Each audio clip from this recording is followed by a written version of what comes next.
ನಮಸ್ಕಾರ. ಇವತ್ತಿನ ಪ್ರಶ್ನೆ, ಕೈಮದ್ದು ಹಾಕಿದಾಗ ಇಂಥವ್ರಿಗೇ ಹೋಗಿ ಮದ್ದಿಡಿ ಬೀಳಬೇಕು ಅಂತೇಳಿ ಊಟದ ಪಂಕ್ತಿಯಲ್ಲಿ ಕೂತ್ಕೊಂಡಿದ್ರು ಅಥವಾ ಮನೆಗಳಲ್ಲಿ ಏನಾದರೂ ಬಂದಿರತಕ್ಕಂತಹ ಜನಗಳ ಮಧ್ಯೆ ಅವರು ಕೂತ್ಕೊಂಡಿದ್ರು ಕೂಡ ಅಂಥವ್ರಿಗೆ ಹೋಗಿ ಹೇಗೆ ಬೀಳುತ್ತೆ, ಇದು ಹೇಗೆ ಸಾಧ್ಯ ತಿಳಿಸ್ಕೊಡಿ ಅಂತೇಳಿ ಕೇಳಿದ್ದಾರೆ. ನೋಡಿ, ಈಗ ನಾವು ನಮ್ಮ ಮನೇಲಿರ್ತಕ್ಕಂಥ ಪರ್ಸನ್ ಯಾರಾದರೂ ಆಗಿರ್ಬೋದು, ಅಣ್ಣ ತಂಗಿ ಅಥವಾ ಅಪ್ಪ ಅಮ್ಮ. ಆ ಅಪ್ಪ ಅಮ್ಮನಾದ್ರೂ ಮಕ್ಕಳ ಬಗ್ಗೆ ಕೇಳ್ಕೊತಾ ಇರ್ಬೋದು ದೇವ್ರ ಹತ್ರ. ನೋಡಿ, ನಮ್ಮ ಮಕ್ಕಳಿಗೆ ಹಿಂಗೆ ಒಳ್ಳೇದಾಗಬೇಕು, ಎಜುಕೇಷನಲ್ಲಿ ಒಳ್ಳೇದಾಗಬೇಕು, ಒಳ್ಳೆ ಕಡೆ ಸಂಬಂಧ ಬಂದು ಕೂಡಿ ಮದುವೆ ಆಗಬೇಕು, ಈ ಥರ ಹೇಗೆ ಪ್ರಾರ್ಥನೆಯನ್ನು ಮಾಡ್ತಾರಲ್ವ.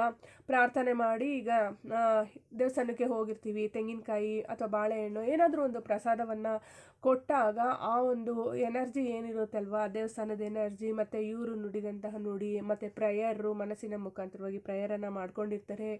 ಮತ್ತು ಅಲ್ಲಿ ದೃಢ ಸಂಕಲ್ಪ ಅನ್ನೋದು ಹೇಗಿರುತ್ತಲ್ಲ ಅದು ಹೇಗೆ ಕೆಲಸ ಮಾಡುತ್ತೆ ನೋಡಿ. ಕೆಲವು ಟೈಮಲ್ಲೆಲ್ಲ ಹೌದು, ಮಕ್ಳಿಗೇನಾದರೂ ಅಕಸ್ಮಾತ್ ಮದುವೆ ಸೆಟ್ ಆಗಲಿಲ್ಲ ಸರಿಯಾದ ಕಡೆ ಅಂತ ಅಂದಾಗ ಹೋಗಿ ದೇವಸ್ಥಾನದಲ್ಲಿ ಹೆಂಗೆ ಪೂಜೆ ಮಾಡಿಸಿ ಮದುವೆ ಸೆಟ್ ಆಗೋಂಗೆ ಮಾಡ್ತಾರೋ, ಅಥವಾ ಒಳ್ಳೆ ವಿಷಯವನ್ನು ಕೇಳಿಕೊಂಡು ದೇವ್ರ ಹತ್ರ ನಮ್ಮ ಮಕ್ಳಿಗೆ ಹಿಂಗಪ್ಪ ಒಳ್ಳೇದಾಗಬೇಕು ಅಂದಾಗ ಅಲ್ಲಿ ಒಂದು ದೃಢ ಸಂಕಲ್ಪ ಹೇಗಿರುತ್ತಲ್ವ, ಆವಾಗ ಒಳ್ಳೇದಾಗ್ತಾ ಹೋಗುತ್ತಲ್ವ.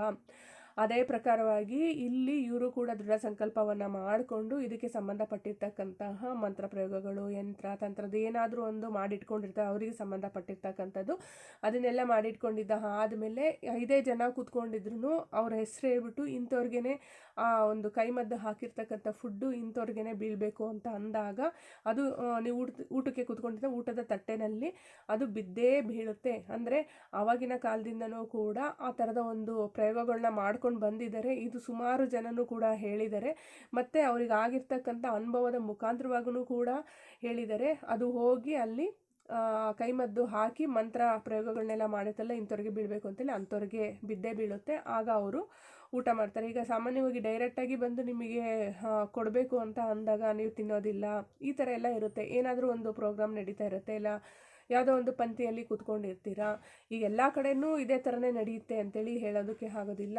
ಕೆಟ್ಟವರು ಎಲ್ಲಿದ್ದರೂ ಹೆಂಗೆ ಬೇಕಾದರೂ ಏನು ಬೇಕಾದರೂ ಪ್ಲ್ಯಾನ್ ಮಾಡಿ ಮಾಡ್ತಾರೆ, ಹೌದಲ್ಲ. ಸೊ ಹಾಗಾಗಿ ನೀವು ಕೂತ್ಕೊಂಡಿರ್ತಕ್ಕಂತಹ ಊಟದ ತಟ್ಟೆಯಲ್ಲೇ ಅದು ಬಂದು ಬೀಳುತ್ತೆ. ಆಗ ನಿಮಗೇನೆ ಅರಿವಿರೋದಿಲ್ಲ, ಕಣ್ಕಟ್ಟು ವಿದ್ಯೆ ಅಂತಾರೆ ಇದಕ್ಕೆ. ಆ ಥರ ಅರಿವಿಲ್ದಲೇ ನೀವು ಆ ಫುಡ್ಡನ್ನು ಸೇವನೆ ಮಾಡ್ತೀರಾ. ಅದು ಎಷ್ಟೋ ದಿವಸಗಳಾದಮೇಲೆ ಅದರ ಒಂದು ರಿಯಾಕ್ಷನ್ ಯಾವ ರೀತಿ ಅವರು ಏನಾದ್ರು ಇಂಟೆನ್ಷನ್ ಇಟ್ಟು ಹಾಕಿರ್ತಾರಲ್ಲ, ಅದು ಹೀಗೆ ಆಗಬೇಕು ಹಾಗೆ ಆಗಬೇಕು ಅಂತೇಳಿ ಅದೇ ಇಂಟೆನ್ಷನ್ ಪ್ರಕಾರವಾಗಿ ಕೆಲಸ ಮಾಡೋದಕ್ಕೆ ಶುರು ಮಾಡುತ್ತೆ.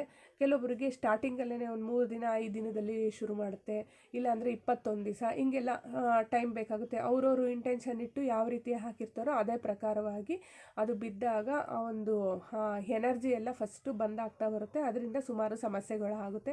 ಕೆಲವು ವಿಡಿಯೋಗಳಲ್ಲೆಲ್ಲ ನಾನು ನೀಟಾಗಿ ಎಕ್ಸ್ಪ್ಲೈನ್ ಮಾಡಿದ್ದೀನಿ. ಅದ್ರ ಪ್ರಕಾರನೇ ಅವರಿಗೆ ಸಮಸ್ಯೆ ಎಲ್ಲ ಉಂಟಾಗ್ತಾ ಹೋಗುತ್ತೆ. ನೋಡಿದ್ರಲ್ಲ, ಇವತ್ತಿನ ಈ ವಿಡಿಯೋ ಇಷ್ಟ ಆದರೆ ಲೈಕ್ ಮಾಡಿ. ಇನ್ನಷ್ಟು ವೀಡಿಯೋಸ್ಗಳು ನೋಡಬೇಕು ಅಂದರೆ ಸಬ್ಸ್ಕ್ರೈಬ್ ಮಾಡ್ಕೊಳ್ಳಿ. ನೆಕ್ಸ್ಟ್ ಇನ್ನೊಂದು ಒಳ್ಳೆಯ ವಿಡಿಯೋದೊಂದಿಗೆ ಭೇಟಿಯಾಗೋಣ. ನಮಸ್ಕಾರ.